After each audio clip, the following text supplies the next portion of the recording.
Hello, wealth builders, and welcome to Coffee Table Conversations. Today, we are going to continue our conversation about setting up your own personal spending plan. But we're specifically going to address the allocation of that spending plan because I get a lot of questions on that. And so the rule of thumb that I like to give to my clients is to follow the 70-30 rule. Meaning 30% pay yourself first and 70% is the money that you live off on in terms of your gross income. So let's stress the 30% pay yourself first. So if you are a person that believes in paying tithes, 10% would go to that, 10% would go to your savings, and 10% would go to your investing. Now, if you're not a person that pays tithes, that just gives you more money for savings and investing, and you can allocate accordingly based on that.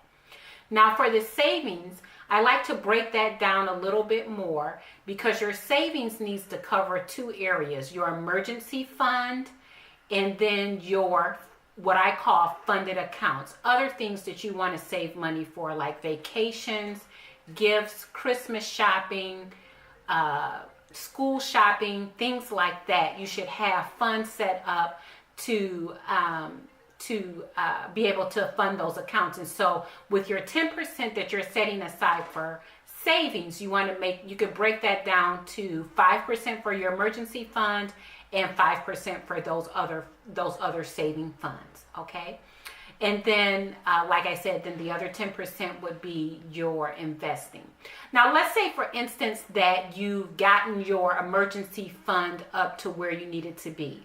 Initially, I have my clients to set up their fund at minimum to $1,000 before they begin to move into any type of debt elimination or any other type of financial goals that they may be trying to meet. So once you fully fund your emergency fund, then you have funds that you can put more into your investment allocation. And so you would make that adjustment as you accomplish your various savings goals. Okay? Then we move on to the money that you live off of, the 70%.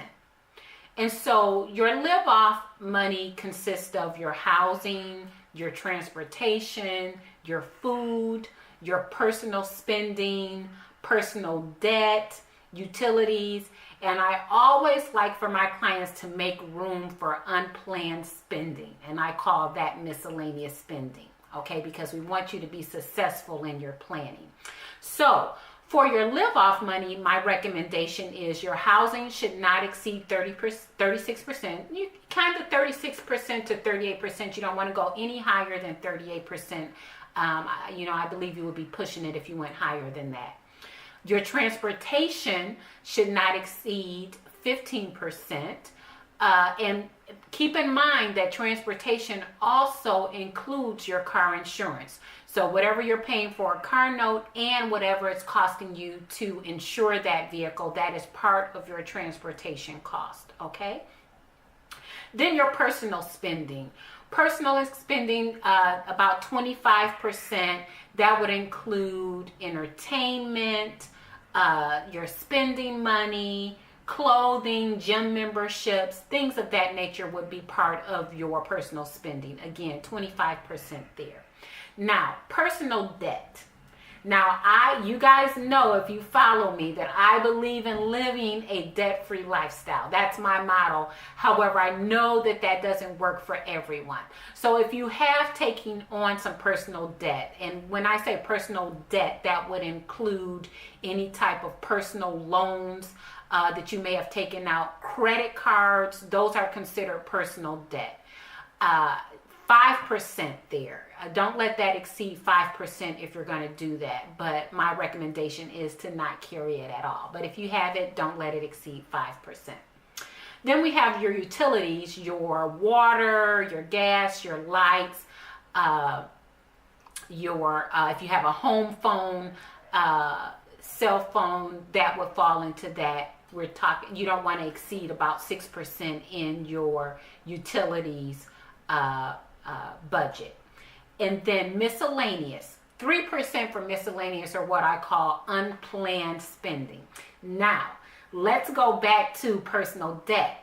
If you don't have the personal debt, guess what? That means that you can increase your unplanned or miscellaneous spending. So that should give you some incentive to not carry the personal debt.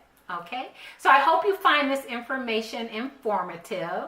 I thank you for submitting your questions, and I look forward to talking to you next week at Coffee Table Conversations. Please submit your questions to Angela Mitchell at debtnotallowed.com.